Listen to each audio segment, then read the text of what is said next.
데이터베이스 그리고 블록체인. 들어는 보셨죠? 둘 다 데이터를 저장하는 기술인데 도대체 뭐가 다른 걸까요?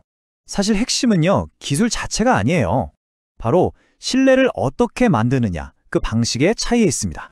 자, 오늘 이 시간엔 바로 그 근본적인 차이를 한번 제대로 파헤쳐 보겠습니다. 자, 이걸 한번 상상해 볼까요? 여러분이 큰맘 먹고 집을 산다고 해보죠. 이건 정말 인생에서 손꼽히는 큰 거래잖아요. 그럼 이 집이 법적으로 내 것이다 라는 최종 증명은 과연 누가, 어디에 가지고 있을까요? 이 간단해 보이는 질문에서 모든 이야기가 시작됩니다. 여기서 답은 크게 두 가지로 나뉜다고 볼 수 있어요. 한쪽은 정부 등기소처럼 아주 믿을 만한 단 한 명의 수호자, 그러니까 모든 기록을 철저하게 지키는 방식이고요. 다른 한쪽은 거래 현장에 있던 수많은 증인들, 즉 군중이 다 함께 기록을 나눠라는 방식이죠. 바로 이거예요. 수호자 대 군중이라는 이 구도. 이게 바로 데이터베이스와 블록체인을 가르는 가장 중요한 핵심입니다. 그럼 먼저 우리한테 아주 익숙한 모델부터 살펴볼게요. 바로 수호자가 모든 걸 관리하는 전통적인 데이터베이스 모델입니다. 데이터베이스는 기본적으로 거대한 디지털 파일 캐비넷 같은 거라고 생각하시면 돼요. 은행이나 정부처럼 딱 믿을 수 있는 조직 하나가 그 캐비넷의 열쇠를 쥐고 누가 정보를 볼지, 새로 쓸지, 아니면 바꿀지 이 모든 권한을 혼자서 통제하는 거죠. 이 수호자 시스템은 특징이 아주 명확해요.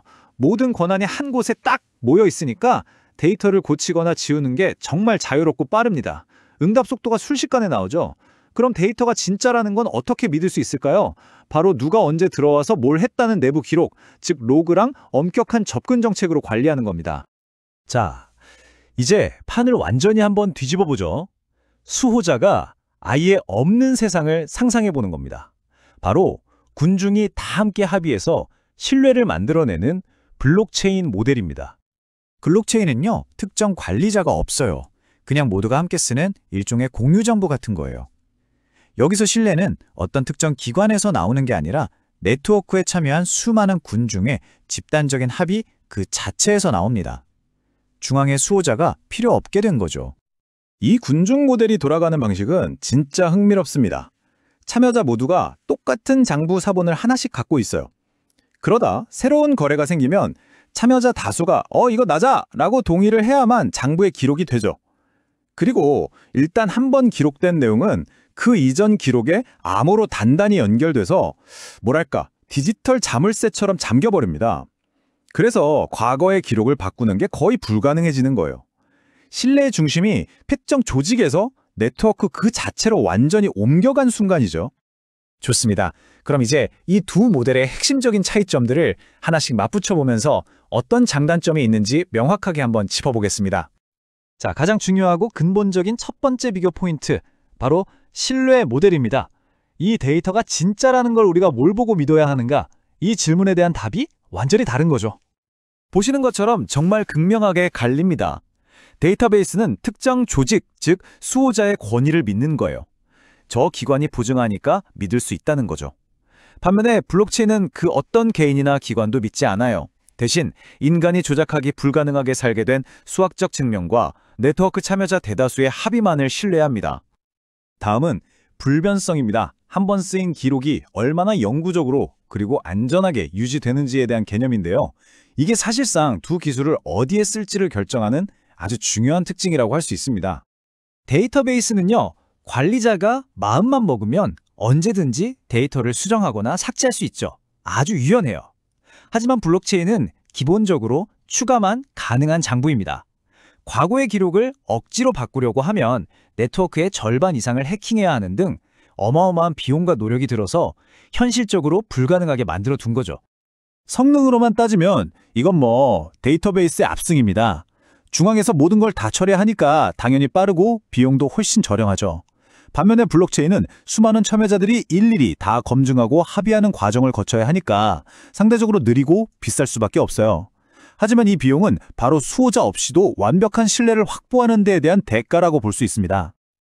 자, 이 표를 보시면 지금까지 얘기한 내용이 한눈에 쫙 들어오죠? 잠시만 살펴보세요.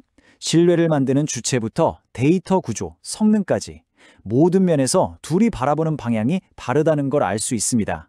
데이터베이스는 조직 내부의 효율성과 통제, 블록체인은 참여자들 사이의 투명성과 기록의 불변성에 모든 초점을 맞추고 있는 거죠. 좋아요. 그럼 이 전혀 다른 두 가지 도구를 우리는 언제, 어떻게 사용해야 할까요?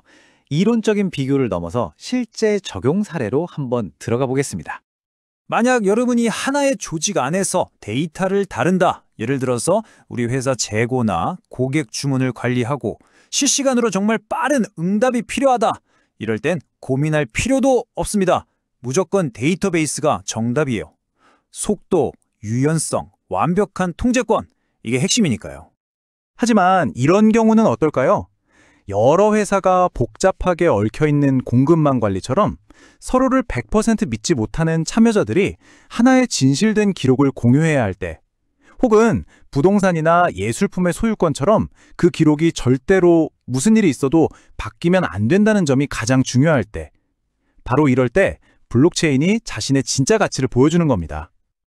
그렇다면 데이터베이스와 블록체인, 이 세 개의 대결에서 진정한 승자는 과연 누구일까요? 어쩌면 우리는 처음부터 질문을 잘못 던지고 있었는지도 모릅니다. 결론은 바로 이겁니다. 블록체인이 데이터베이스를 없애고 대체하는 게 아니에요. 망치랑 드라이버가 서로 경쟁하지 않는 것처럼 이 둘은 완전히 다른 문제를 해결하기 위한 서로 다른 도구일 뿐이라는 거죠. 실제로 요즘 가장 똑똑한 시스템들은요, 이 둘을 아주 영리하게 섞었습니다. 예를 들어 빠른 처리나 분석은 데이터베이스에 맡기고 여러 참여자들 간의 신뢰와 영원한 증명이 필요한 핵심 데이터만 블록체인에 딱 기록하는 거죠. 이게 바로 각자의 장점만을 쏙쏙 골라 쓰는 가장 현명한 방법입니다. 그러니까 앞으로 여러분이 어떤 서비스를 만들거나 사용하게 될 때 이 질문을 스스로에게 한번 던져보세요. 이 시스템은 모든 걸 책임지는 강력한 수호자가 필요한가? 아니면 모두가 지켜보는 투명한 군중의 합의가 필요한가?